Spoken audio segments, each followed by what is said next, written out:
লাহিড়ী বাবু YouTube চ্যানেলে আজ থেকে আমরা শুরু করছি বেড়ানোর গল্প কেদারনাথের পথে। আসলে বিভিন্ন জায়গা বেড়াতে গিয়ে আমরা অনেক কিছু দেখি অপূর্ব প্রাকৃতিক দৃশ্য, নয়নাভিরাম পর্বতশৃঙ্গ, গাছপালা, সমুদ্র সৈকত, ঐতিহাসিক স্থাপত্য। চেষ্টা করি সেখানকার সংস্কৃতির স্বাদ নিতে। অনেকে আবার স্থানীয় খাবার দাবারেরও স্বাদ নেন। আমার মনে হয় এই সব কিছু নিয়েই হলো ভ্রমণ।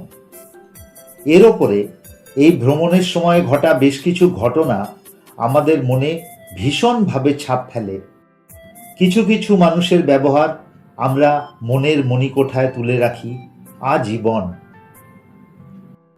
আমার ভ্রমণের সময় ঘটা বেশ কিছু ঘটনা নিয়ে মোট 3 পর্বে থাকছে বেড়ানোর গল্প কেদারনাথের পথে।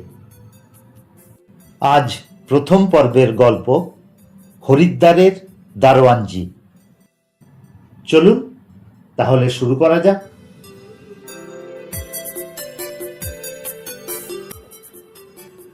সেটা 2000 সালের সেপ্টেম্বর মাসের শেষের দিক। আমি আর অর্চনা চলেছি কেদারনাথ দর্শনে। আসানসোল থেকে উপাসনা এক্সপ্রেসের স্লিপার ক্লাসে চেপে পড়েছি। তখনও অ্যান্ড্রয়েড ফোন আসেনি, তাই আমরা তখনও নিজেদের নিয়ে ব্যস্ত থাকার অভ্যেস করে উঠতে পারি। জসিডি পেরোতে না পেরোতেই আলাপ হলো একটি দলের সঙ্গে। পল্টু, তপন, রমেন আর ক্যাপ্টেন, এরা সবাই ব্যান্ডেলে থাকে এবং অভিন্ন হৃদয় বন্ধু। পল্টু আর ক্যাপ্টেন অর্ডার সাপ্লাইয়ের ব্যবসা করে, রমেন একটা প্রেস চালায়, আর তপন কলকাতায় একটা প্রাইভেট ফার্মে চাকরি করে। বয়স প্রত্যেকেরই 26-27-এর আশেপাশে। তারাও চলেছে হিমালয় দর্শন। আলাপ হওয়ার পর ক্যাপ্টেনই প্রথম কথা শুরু করে। দাদা, কেদারনাথ ছাড়া আর কোথায় কোথায় যাবেন? এখনো পুরোপুরি ঠিক করিনি ভাই। ইচ্ছে আছে সব সঙ্গমগুলোতে 2 দিন করে থাকার। দেখি, তা আপনাদের কি প্ল্যান? ক্যাপ্টেন বলে, আমরা এবার পঞ্চকেদারের প্ল্যান করে বেরিয়েছি, দেখা যাক কত দূর পারি। তা আপনারাও চলে আসুন না আমাদের সঙ্গে। হো হো করে হেসে উঠলাম। রাজি আছি ভাই, তবে একটা শর্ত আছে। বলুন বলুন, আপনার সব শর্তে আমরা রাজি, ক্যাপ্টেন বলে উঠল। তাহলে আমাদের দুজনের বয়স 12 বছর করে কমিয়ে দিতে হবে যে। সবাই হো হো করে হেসে ওঠে। এটা তো একদম ছক্কা মারলেন দাদা, বল ক্যাচ করার কোনো চান্সই পেলাম না। তবে জানেন তো, গুপি বাঘাও কিন্তু অনেক চেষ্টা করে জোয়ান হতে পারেনি। আমি বলি, যা পাওয়া যায় না সেটা নিয়ে আক্ষেপ না করে চলুন, যেটা আছে সেটা নিয়েই আনন্দ করি। আপনারা নিশ্চয়ই কেদারনাথ দিয়ে আপনাদের অভিযান শুরু করবেন, তাই না? মানে পঞ্চকেদার যাত্রা তো ওখান থেকেই সবাই শুরু করেন। একদম ঠিক বলেছেন দাদা, প্রথমে কেদারনাথই যাব। আমি বলি, তাহলে একসঙ্গে কেদারনাথ যাওয়া হচ্ছে তো আমাদের, কি বলেন? একদম দাদা, একদম। তবে একটা রিকোয়েস্ট আছে। রিকোয়েস্ট? আচ্ছা, বলে ফেলুন। ওই আপনি আজ্ঞেটা বাদ দিন দাদা, বড্ড পরপর লাগে। তুমিতে নেমে আসুন। ট্রেন ইতিমধ্যে ঝাঝা স্টেশনে এসে দাঁড়িয়েছে। আমি বলি, তাহলে এই খুশিতে রামপেয়ারি চা হয়ে যাক। ট্রেনের কামরায় ইতিমধ্যে এক চাওয়ালা এসে উপস্থিত হয়েছে। আমি হাঁক দিই, এ চায়, ইধার আইয়ে। ক্যাপ্টেন আমার দিকে তাকিয়ে বলে, একদম কথা বলবেন না দাদা, দরদামটা পল্টুর ওপরেই ছেড়ে দিন আর মজা দেখুন। চাওয়ালায় গিয়ে আসে। পল্টু শুরু করে, चाय कितना करके? 3 रुपया साहब। कितने कप चाहिए? 6 कप चाय के लिए कितना लीजिएगा? 18 रुपया होता है बाबूजी। वो तो खुचरा रेट हो गया, मैं तो दर्जन की हिसाब पूछ रहा हूं। 6 कप मतलब आधा दर्जन हुआ ना। চাওয়ালা বোধহয় এমন কাস্টমার জীবনেও দেখেনি। সে খানিকটা থতমত খেয়েই বলে, आप ही बोलिए बाबूजी। 15 रुपया देंगे, मगर आपका भी नुकसान नहीं होने देंगे। हम लोग 4 कप चाय हमारा ग्लास में लेंगे, तो आपका कोपटी भी बच जाएगा। চাওয়ালা রাজি হওয়া মাত্র চারজনের রুস্যাক থেকে নিমেষে স্টিলের গ্লাস বেরিয়ে আসে। তপন আমার দিকে তাকিয়ে বলে, পল্টুর চমকের এটা একটা মাত্র নমুনা দেখলেন দাদা। বেটা যেখানে পারবে সেখানেই দরাদরি করবে। নেহাত রেল কোম্পানির সঙ্গে দরাদরি করার চান্স পায়নি, নইলে 3 জনের ভাড়ায় 4 জনের বার্থ রিজার্ভ করিয়ে নিত। আমাদের হাসি থামতে না থামতেই পল্টু আলতো ধমক লাগায়, তোর আর কি, অফিস যাস আর মাইনে পাস। আমাকে বড়বাজার থেকে দরাদরি করে মাল কিনে তবে অর্ডার সাপ্লাই করতে হয়। 3টে টাকাই বা এই বাজারে কে দেয় রে?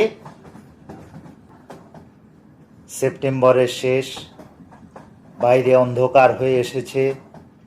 সুপারফাস্ট ট্রেন দুরন্ত গতিতে পেরিয়ে যাচ্ছে একের পর এক ছোট্ট ছোট্ট স্টেশন। ট্রেনের জানলা দিয়ে ছুটে আসছে হালকা ঠান্ডা বাতাস। সেই বাতাস আমাদের শরীরে মমতার পরশ বুলিয়ে দিচ্ছে। মন শান্ত হয়ে আসছে ধীরে ধীরে। এই আবহে আমরা কয়েকজন বাঙালি পর্যটক আমাদের নানা ভ্রমণ কাহিনী ভাগ করে নিচ্ছি নিজেদের মধ্যে। জেনে নিচ্ছি আমাদের পরিবারের ছোট ছোট গল্প, নিজেদের রুজি রোজগারের খবরাখবর। ভ্রমণ তো নিজের মনটাকে আরও একটু বড় করে নেওয়ার, আরও একটু জেনে নেওয়ার, মানুষের আরও কাছে আসার এক অনন্ত আনন্দময় সফর, তাই না? ট্রেন লখনৌ পৌঁছবে সকাল 7টা নাগাদ। বেনারস ছাড়ার পর এই প্রথম স্টপেজ আসবে, তাই ট্রেনে কোনো হকার নেই। হাপিত্তেশ করে বসে আছি কখন স্টেশন আসবে আর চা খাবো। দাড়ি কামিয়ে নিজের বার্থের দিকে ফিরে আসছি। ক্যাপ্টেন বলল, ট্রেনের এই দুলুনির মধ্যে আপনারা কি করে যে দাড়ি কামান কে জানে। আমি একবার চেষ্টা করেছিলাম, সে গালফাল কেটে একদম একাকার কাণ্ড। আসলে কি জানো, প্রাণের দায়ে সকালে উঠে দাড়ি কামানো অভ্যেসে দাঁড়িয়ে গেছে। আসল কথা হলো, দাড়ি না কামালে সকালের আসল কাজটা ঠিকঠাক হয় না ভাই। ইতিমধ্যে ট্রেন লখনৌ স্টেশনে এসে দাঁড়ায়। এবারে চা পাওয়া যাবে। নিজের ব্যাগ থেকে বিস্কুট বের করে চায়ে চুমুক দিয়ে ক্যাপ্টেন বলে, হরিদ্বারে আপনারা কোথায় উঠছেন দাদা? ইতিমধ্যে আমিও চায়ে চুমুক দিয়েছি। বললাম, আমি সাধারণত বিষ্ণুঘাটের কাছে ইন্ডিয়া হোটেলে উঠি। পল্টু বলল, ওরে বাবা, সে হোটেল তো বাস স্ট্যান্ড থেকে অনেক দূরে হবে, আমার আন্দাজে প্রায় 3 কিলোমিটার কাছাকাছি। হরিদ্বার তো প্রায় মুখস্থ দেখছি তোমার। পল্টু বলে, আসলে বেশ কয়েকবার এসেছি তো।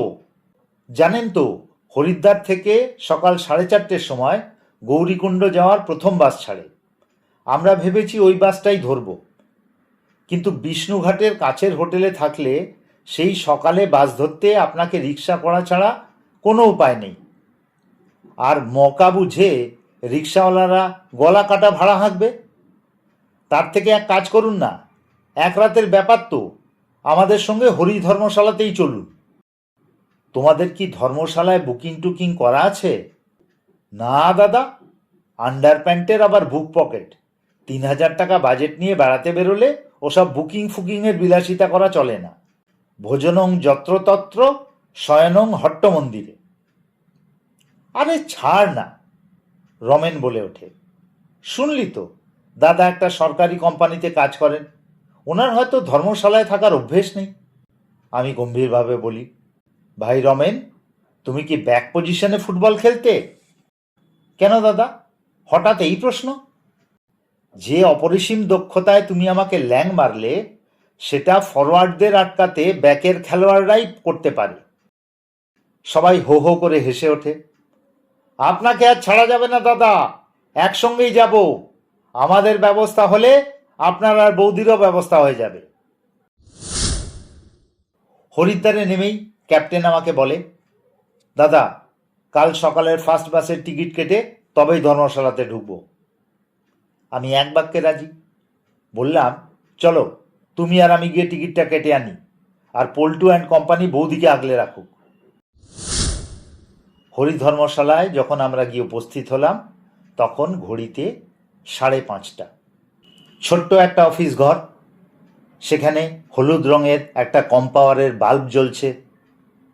একজন বৃদ্ধ ভদ্রলোক টেবিলে বসে কাজ করছেন। আমাদের পায়ের আওয়াজ শুনে তিনি মাথা তুলে তাকালেন। পল্টুই কথা শুরু করলো, আমরা কেদারনাথ দর্শনে এসেছি, আজকের রাতটা যদি এখানে থাকতে দেন। আগে থেকেছেন এখানে কখনো? আগে গত 5 বছর ধরে বছরে একবার করে হিমালয়ের দর্শন করতে এসে এখানেই এসে উঠি। ভদ্রলোক সামনে খোলা খাতা থেকে চোখ না উঠিয়েই বললেন, তাহলে তো আশ্রমের সব নিয়মকানুন আপনারা জানেন। তা আপনারা কজন? আমরা 4 জন আর দাদা বৌদি, মোট 6 জন। ভদ্রলোক এবার চোখ তুলে তাকালেন। একটা ঘরেই থাকবেন? না না, আমরা 4 জন ডরমিটরিতে থাকব, আর দাদা বৌদির জন্য একটা ঘর লাগবে। ও, তা আপনাদের গৌরীকুণ্ডের বাস কটায়? আগে প্রথম বাস, ভোর 4:30। আপনি তো এখানে আগে থেকেছেন বললেন, দারোয়ানজির সঙ্গে কথা বলে নিয়েছেন? আগে ঘরের কথাটা ফাইনাল করেই ওনার কাছে যাব।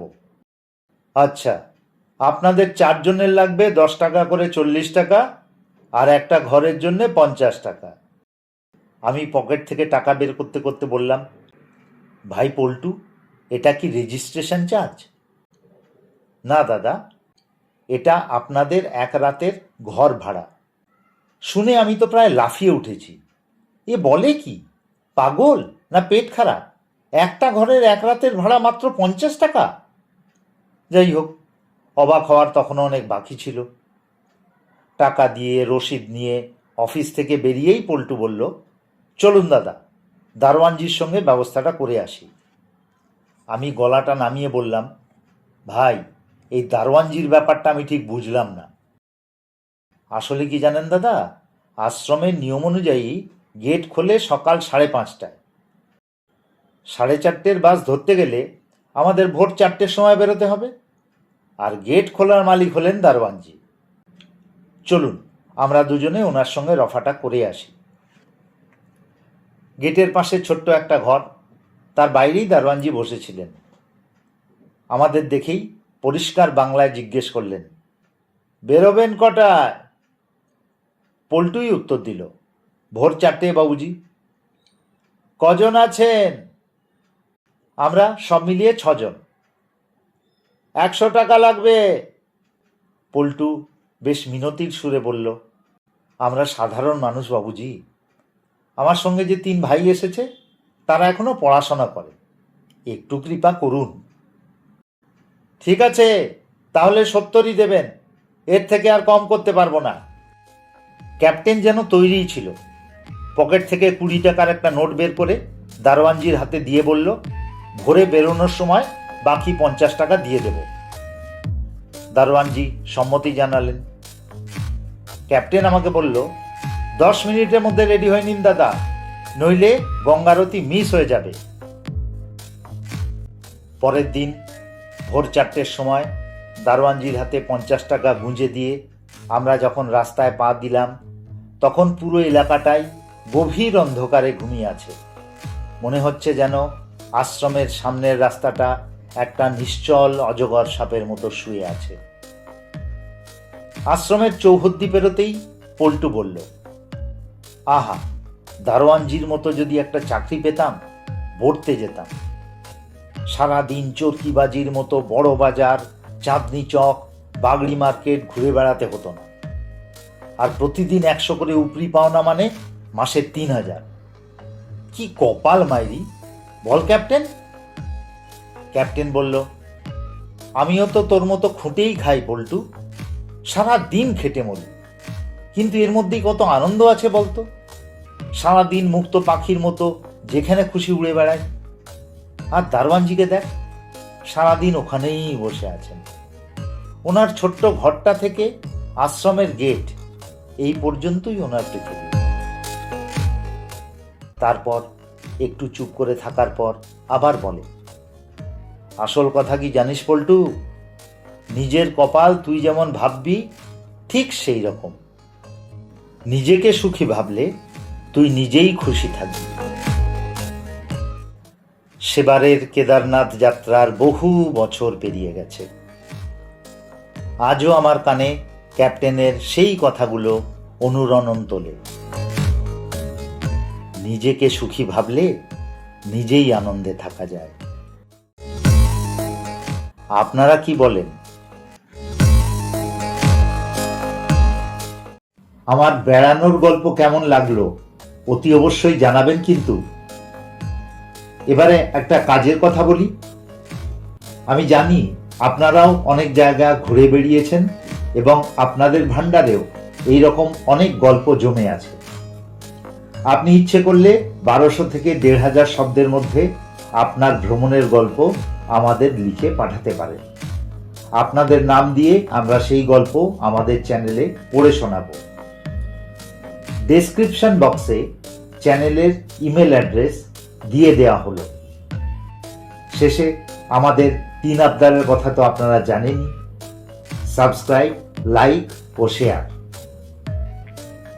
সবাই খুব ভালো থাকুন, সুস্থ থাকুন, আনন্দে থাকুন।